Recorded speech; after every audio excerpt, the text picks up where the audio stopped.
எரிகிற சூழ என்ன ஆச்சு? எரிய வந்த கூட்டம் எரிஞ்சு போச்சு.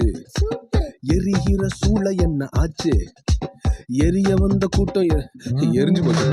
வேகத்தில என்ன எரிஞ்சும் முடி கூட கருகாம போச்சு. தூக்கி எறிய வந்தவனெல்லாம் தூக்குறதே அப்பாவோட ஸ்கெட்சு. வேகத்தில என்ன எரிஞ்சும் முடி கூட கருகாம போச்சு. தூக்கி எறிய வந்தவனெல்லாம் தூக்குறதே சிங்கத்தோட ஸ்கெட்சு. ஒரு யூத ராஜா